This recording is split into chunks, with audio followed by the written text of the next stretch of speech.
All right, what's up, Language Arts 10 students? I wasn't originally going to record another video, but I noticed a couple of things that were happening that I wanted to correct.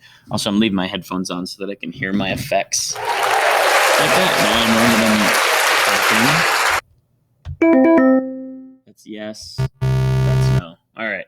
So, I'm still asking you to work on your second draft through the weekend. So you've got through Sunday to finish your second draft.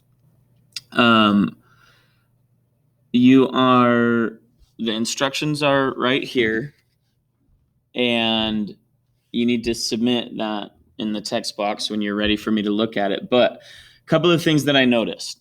First, when you go to Utah Compose, some of you, if you click on practice, you are seeing two essays. Okay, it's a COVID-19 and schools, and then To Kill a Mockingbird argumentative essay. You only need to do one of those two. Almost everybody started the COVID-19 and schools one before spring break. I had a couple of students who had already started writing a rough draft of the To Kill a Mockingbird argumentative essay. So I'm not making you do both of those. The students who already started COVID-19 should stay with COVID-19. The students who already started To Kill a Mockingbird should stay with To Kill a Mockingbird. But you don't have to do both of them. What I want you to do is when you click home and you're in my class, you're going to come down here. And as I told you, you can submit up to 99 drafts of your essay. But once again, what I've seen students do is like right here, I've got a COVID-19 and schools draft. Some students think that they have to go back to practice and then begin writing again to submit a second draft. That is incorrect. What you do is you come down here and you click on your prompt right here. That will take you to what you've already written. And then to submit another draft, you click revise. And you can see I've submitted 2, so I have 97 submissions left. Okay, now I've seen a couple of students who have started like 3 or 4 new essays, and that's complicated. Just do one essay and then revise it multiple times. I've also seen a few students that are up to like their 30th submission, which tells me that you're probably like changing a sentence at a time or correcting spelling and then resubmitting. You're going to have to do a little bit more than that to get the impact that you're hoping for. I'm going to click back here to my first draft. So you can see this was my first draft, a really small intro, medium-sized second paragraph, medium-sized third paragraph. I got a 17.2, and I was asking you all to get to a 25. All right, so I had these areas. Down here, I had the feedback. You can click on this, and it gives you lessons. I think they're video lessons on how to improve text evidence and argumentative essays and things like that.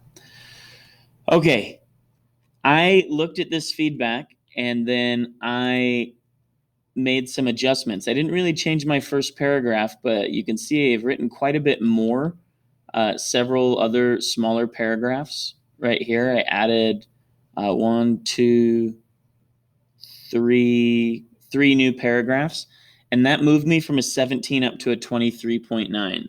So you can see I had to make quite a few changes or add quite a bit of content to move from a 17 to a 23. So if you're somebody that's submitting like 20 drafts and you're only changing a sentence at a time, it's not going to make a big change. You got to actually put the effort into your vocabulary, your sentence structures, and things like that.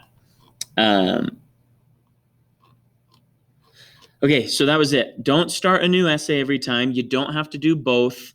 And I want you to submit multiple drafts and look at that feedback, okay? I'm also going to shift expectations a little bit for this essay. I mentioned that I wanted you to get a 25 from Utah Compose, and then you would get 25 points from me. Utah Compose has actually improved its grading, and it used to be pretty easy to get a 25, and they're a bit more particular about what they're looking for. So here's the modification. The goal is for you now to get a 20 from Utah Compose, and then I will grade based on a 30-point scale for your ideas and how the critical thinking that you demonstrate. If you receive above a 20 on Utah Compose, any points that you receive above a 20 are extra credit on the essay. Okay, so that's the modification. I don't need to talk for a lot longer. Review, you only need to do one of the two essays. You don't need to do COVID-19 and To Kill a Mockingbird. You do not need to start a new essay every time you're trying to revise it. You just click on it and you click revise. And my expectations have shifted from a 25 on Utah Compose down to a 20. But if you get above a 20, that is extra credit. All right. Hopefully you're all safe, happy, and healthy. Talk to you later.